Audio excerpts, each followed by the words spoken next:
These are the elements most commonly found on circuit schematics. A straight line represents an ideal wire with negligible resistance, so the potential would be the same here at points B and A, no voltage along that ideal wire.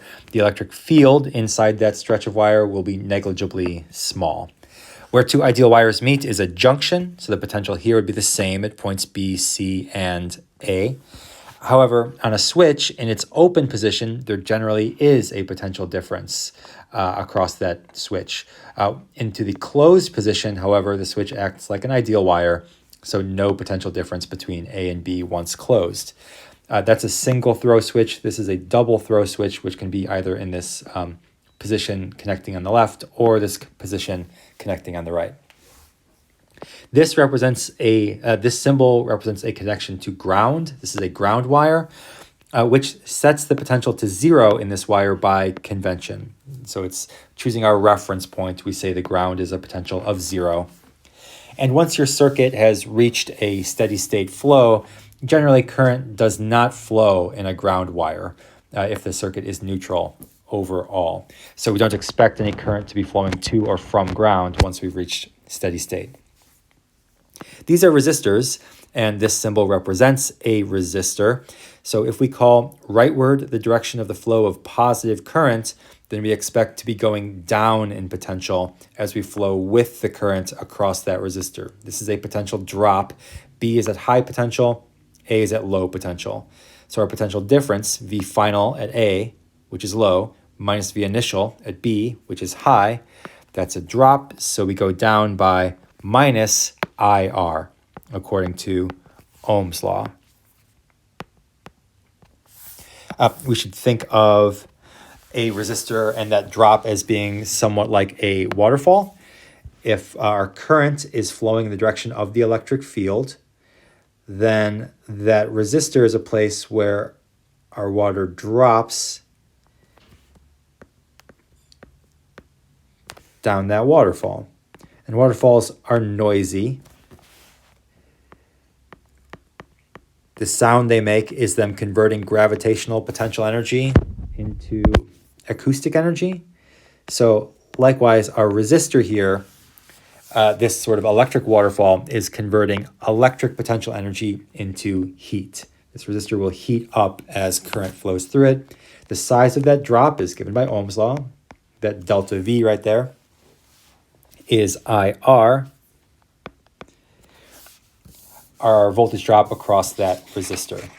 The current heading into that resistor must match the current heading out of that resistor, which is to say every free electron entering at this end and then swimming upstream exits at that end. That's conservation of charge right there.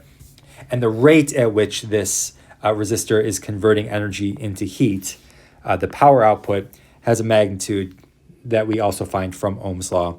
It's given by the current squared times the resistance, I squared R. There's our power output.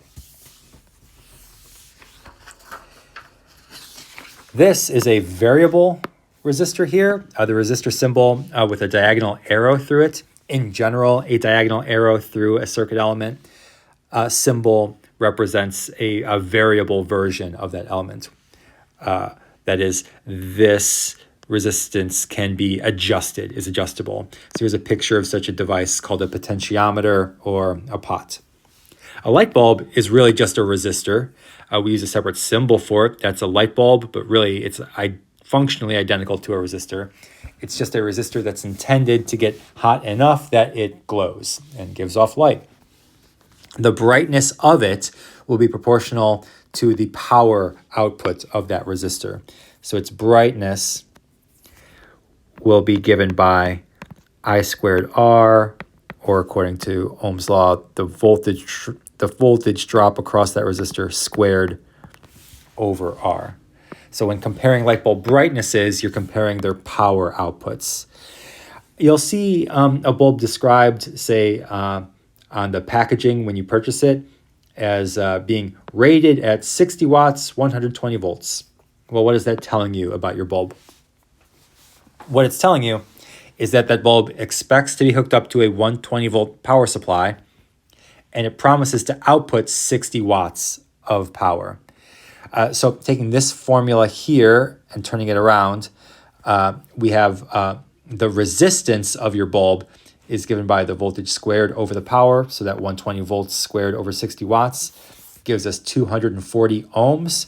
So this wording on the package is really just a roundabout way of telling you that what you are buying today is a 240 ohm resistor. That's what your light bulb is. It's a 240 ohm resistor. This symbol is a fuse, which is also a resistor. It's just a resistor that's designed to be sort of a safety measure inside your circuit. If too much current is flowing through your circuit, say because you've got a short somewhere, if too much current is flowing, we know that'll cause overheating, and the fuse is a resistor whose only job is to overheat, melt, and break the circuit first if the current exceeds a certain threshold. So the fuse is designed to melt first and thereby break the flow before some other more expensive or sensitive element overheats and breaks, which is harder or impossible to replace. Fuses break on purpose and are designed to be easily replaceable. That's a fuse. It's just a resistor. Now on to power supplies. This symbol represents an ideal power supply, such as a battery. The short line is always the negative terminal. The long line is always the positive terminal. This is the EMF provided by that battery. If we're going from B to A, that is from the negative terminal to the positive terminal, we're going up in potential. This is the low potential side, the negative terminal, and this is the high potential side. So in going from B to A, V final at A minus V initial at B, that is the EMF. We go up in potential by an amount of volts equal to the EMF. The power output then from this battery is given by the current that battery is providing times the EMF of that battery. So there's the power output from the battery. These batteries are ideal. Real batteries have some internal resistance in them. So very often you'll see a power supply symbol accompanied by a little resistor with it, often a lowercase r for the internal resistance of that device. Sometimes there's a dotted box around the device and sometimes not. So here's your EMF with some internal resistance. And in this case, if we have positive current, if we define rightward as the direction of the flow of positive current, then on this path from B to A, the voltage changes we would encounter would be as follows. First, with the current, we drop down this little waterfall, so minus IR, traveling with the current to the right. And then we go up through the EMF, boost up to higher potential. So plus the EMF. So we go down in potential with the current through the resistor, then up in potential through our power supply. Again, if you see a diagonal arrow through a power supply symbol, that indicates a variable power supply with an adjustable EMF. And then this represents a capacitor. It always looks like a parallel plate capacitor, even if it isn't a parallel plate capacitor, even if it's some other geometry. So if we call the charge on this plate little q, and the charge on this plate negative little q, so this plate's positive and this one's negative, then as we go from B to A, the potential difference we move through will be V final at A minus V initial at B.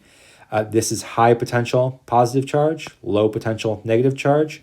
So we're going from high to low. That'll be a drop in potential. A drop in potential as we go from B to A. We'll be dropping by an amount given by the usual capacitor equation, minus Q over C.